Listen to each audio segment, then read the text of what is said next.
Ang mga airports para sa mga mahilig mag-obserba ay laging walang harang sa magkabilang dulo ng runways. Pwede itong magka-cross na runways tulad sa Manila or dalawang magkatabi na runway tulad ng Checklapcoc.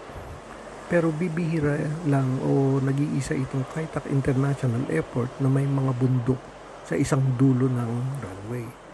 Isa pa, para sa mga batang OFWs o kahit na sinong nagtataka kung bakit mabababa ang karamihan ng mga building sa Kowloon at kung bakit ito ay dati kasing landing approach ng Kai Tak Airport.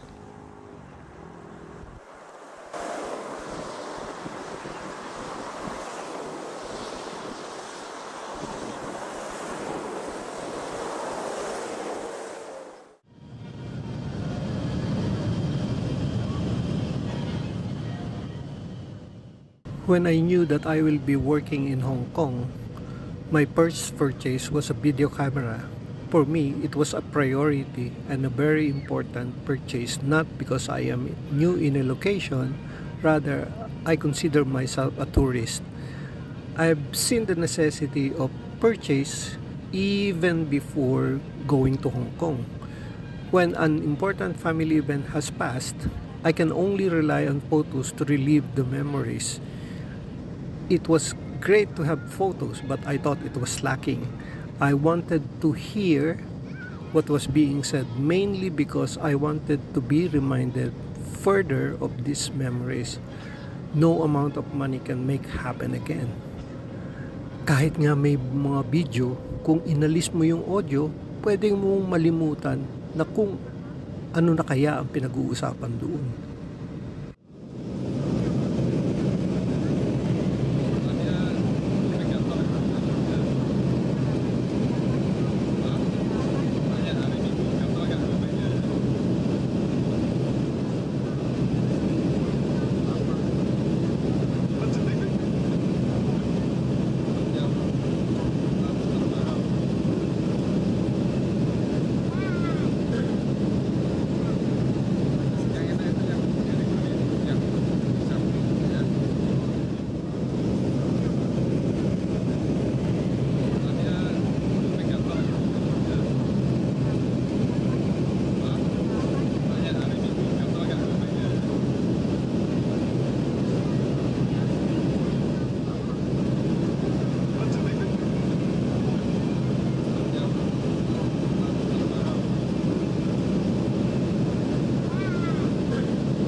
Nung first time ako magpunta dito sa Hong Kong, ang international airport ay nasa Kai Tak pa.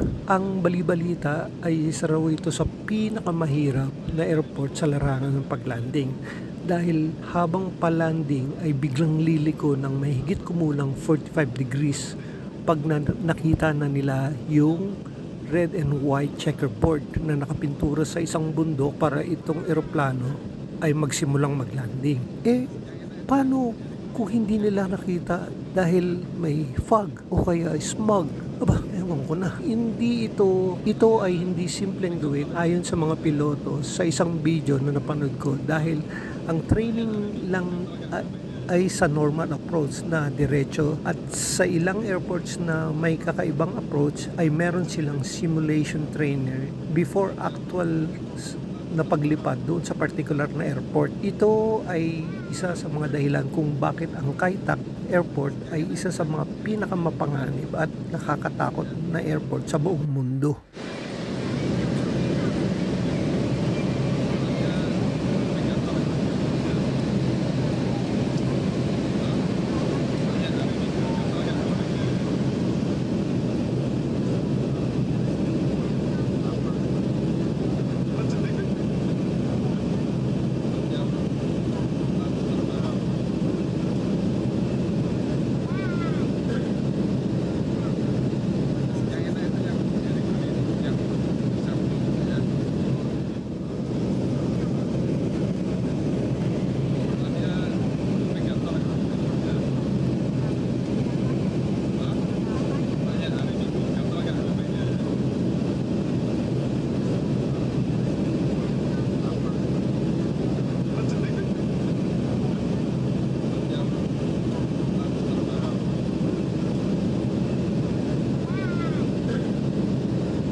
The view inside the airplane video was my first record my landing into Hong Kong and my second landing in Kai Tak Airport. I noticed again that for a few minutes we were actually flying very low beneath buildings that are short compared with other buildings in a place known to have many high buildings. Ito ang Hong Kong. This was when I wasn't really feeling homesick yet. Mainly, I think because of my full of anticipation being in a new foreign place. Furthermore, I always have it in my mind that the airplane ticket home was always affordable and all I have to do was request my immediate superior for a short vacation. This worked wonders on my psyche.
The videos taken from the peak are happy videos.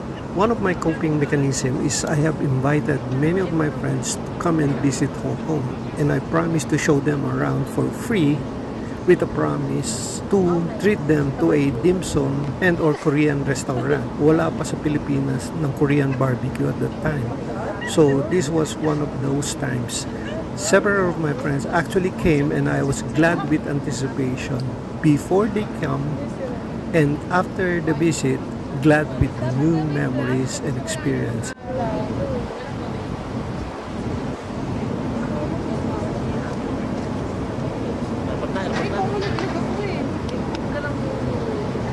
Pati yata tayo, pati sa no? Saan ang doors?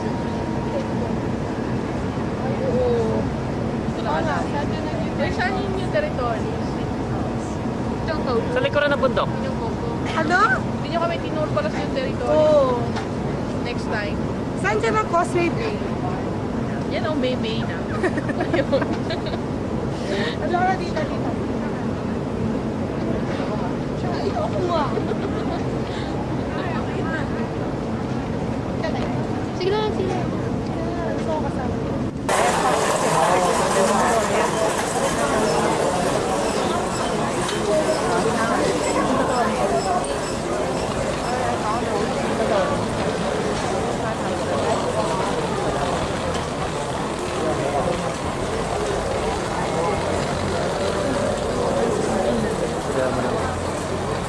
Akala niya wala sasalubong sa kanya, malungkot ang mukha niya.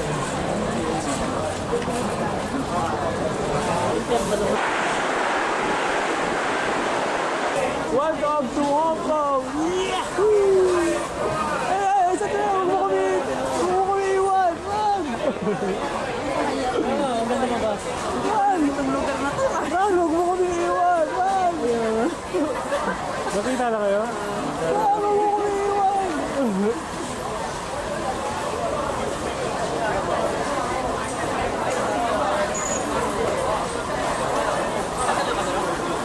Sa paglaon, bumalik ako sa airport at nag-plane watching or plane spotting. Doon ko nalaman, puro residential area pala yung lugar na yon. Doon ko rin nalaman na kung gaano ka talaga kababa ang eroplano sa mga buildings. Kasi naririnig ko na yung kung gaano kalakas yung sound ng mga eroplano. Naisip ko, kung gusto mong mag-siesta, mahirap ka talaga Naisip ko tuloy, kung ikaw magmula nung bata, nakatira na rito, malamang pagkatapos ng matagal na panahon, nasanay ka na rin sa ingay. Pero sa pagtanda nila at nawala na yung ingay, tanong ko sa sarili ko, nakakatulog kaya sila ngayong wala na yung ingay? Ang irony siguro baka hinahanap-hanap pa nila yung ingay na nakasanayan na nila. So talagang naparusaan sila. Nasanay silang maingay. Tapos kailangan masanay na rin sa tahimik. This is one of the big airplanes. Yes, indeed. Now, we are here in Kai Tak Airport still, and we are waiting for the departure of the one. This big plane, 300 series, has just landed itself. And because we are very innocent, we like to watch airplane flags. And this is what they call 747-400 series. 16 valve sewing machine. As you can see, we are waiting for the Paglanding namin sa Kai Tak Airport, sa tarmac kami pinababa galing sa aeroplano at sasakay ng bus. Una kong naramdaman ay yung lamig na sumalubong sa akin paglabas ng aeroplano kasi winter nung time na yun. Hindi naman ako ginawin pero ramdam ko talaga yung lamig at bigla akong nasabi ng malakas na niyaman talaga ng Hong Kong. Pati airport tarmac naka-aircon. Yung mga nakarinig nagtawanan. Then yun na pala ang una kong joke na naisip tungkol sa Hong Kong.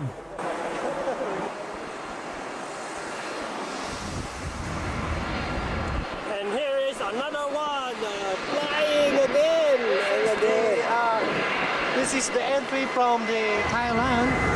This is one of the. This is a homing airplane.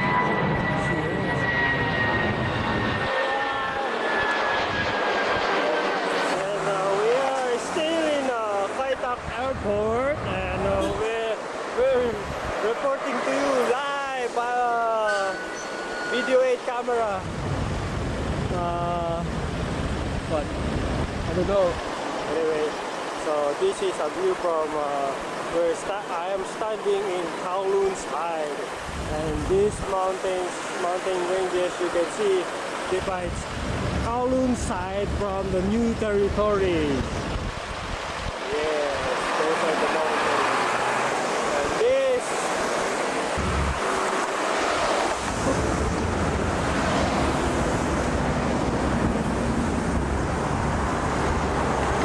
and see another Cathay Pacific airplane is taking off. There they go. There you are. Where the bay.